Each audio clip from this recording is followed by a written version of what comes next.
नमस्कार दोस्तों, चांद पर सॉफ्ट लैंडिंग करके भारत चंद्रमा के साउथ पोल पर पहुंचने वाला पहला देश बन चुका है। इसके 2 दिन पहले 21 अगस्त को रूस के लूना 25 मिशन ने यहां लैंडिंग की कोशिश की थी, लेकिन वो बुरी तरीके से फेल हो गया। अमेरिका और चीन ने भी चांद पर अंतरिक्ष यान उतारने के लिए एडवांस मिशन शुरू कर चुके हैं। इस रेस में स्पेस एक्स जैसे कुछ प्राइवेट कंपनियां भी है। आखिर चांद पर ऐसा क्या है कि सब खोजने में लगे हैं? चांद पर पहुंचने की इस होड़ में कौन कौन शामिल है और इसके पीछे असली मकसद क्या है? दोस्तों, इंसान ने चांद पर पहला कदम 20 जुलाई 1969 को ही रखा था। अमेरिकी अंतरिक्ष यात्री नील आर्मस्ट्रांग चांद पर पहुंचने वाले दुनिया के पहले इंसान थे। 50 साल बीत जाने के बाद भी दुनिया के लिए चांद एक रहस्य है। भारत का चंद्रयान 3 चांद के दक्षिणी ध्रुव पर हाल ही में रिसर्च कर रहा है। चांद के रहस्य को जानने का दुनिया को बेसब्री से इंतजार है। चंद्रमा आज भी विज्ञान के लिए एक बड़ी पहेली है। अमेरिकी अंतरिक्ष एजेंसी नासा के वैज्ञानिक नोह पेट्रो ने चांद के बड़े रहस्य के बारे में जानकारी दी है। नोह पेट्रो ग्रीनबेल्ट मैरीलैंड में नासा के गोडार्ड स्पेस फ्लाइट सेंटर के रिसर्च साइंटिस्ट और लूनर रिकॉग्नाइजेशन ऑर्बिटर प्रोजेक्ट से जुड़े हैं। इनका कहना है कि सबसे महत्वपूर्ण सवाल यह है कि आखिर चंद्रमा कैसे बना और इसका धरती से क्या संबंध है। इसके बाद बाकी सारे सवाल आते हैं। उन्होंने बताया कि अपोलो 11 चांद की चट्टानों से जुटाई गई 50 पाउंड मिट्टी लेकर आया था, जिसके बाद चांद की उत्पत्ति को लेकर शोध किया गया।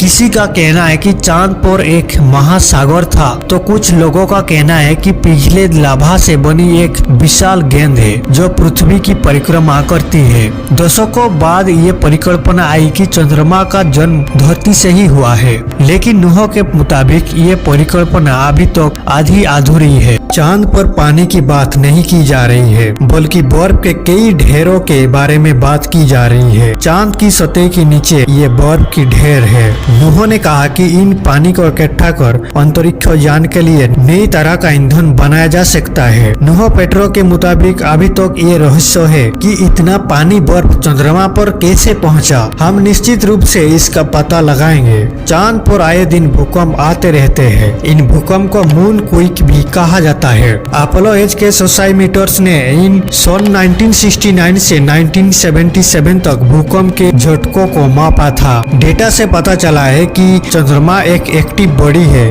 जो बासी बेजान चट्टान से काफी दूर है, लेकिन अभी 50 साल पुराने डेटा से इनका जानने की कोशिश की जा रही है। अभी वैज्ञानिक इस बात का पता नहीं लगा पाए हैं कि भूकंप की असली वजह क्या है। सबसे हैरान करने वाली बात यह है कि चांद पर ज्वालामुखी है। शोध से पता चला है कि बीते 100 मिलियन साल से चांद ज्वालामुखी सक्रिय है।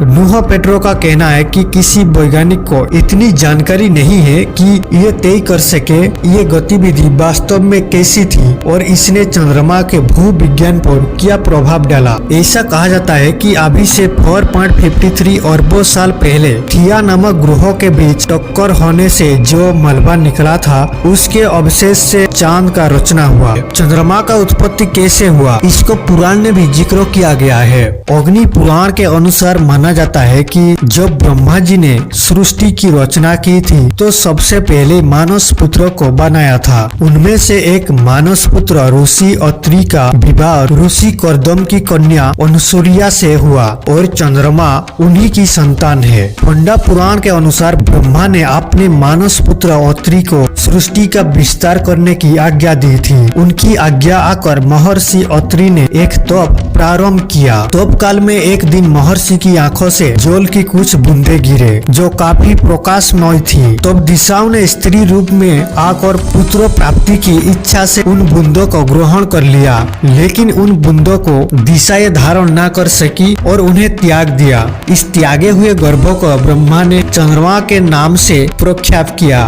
स्कंद पुराण के अनुसार देवों और असुरों ने मिलकर जब सागर मंथन किया तब 14 रत्नों निकले मिले थे और चंद्रमा उन्हीं 14 रत्नों में से एक है। दोस्तों, पुराण के अनुसार माना जाता है कि चंद्रमा का विवाह दक्ष प्रजापति की 27 कन्याओं से हुआ था। माना जाता है कि इन्हीं कन्याओं के नाम पर ही नक्षत्र बनाए गए। चंद्रमा जब 27 नक्षत्रों का चक्कर लगा लेता है तब एक महीना पूरा होता है। तभी तो मानव इतिहास में सदियों से चांद के साथ गहरा रिश्ता रहा है। भारतीय संस्कृति में चांद को चंदा मामा कहा जाता है। या करवा चौथ के दिन शादीशुदा स्त्री चांद को देखकर खुद पति की लंबी आयु की प्रार्थना करती है। यह हमारे पुराणों में तो चांद को देवता का दर्जा प्राप्त है।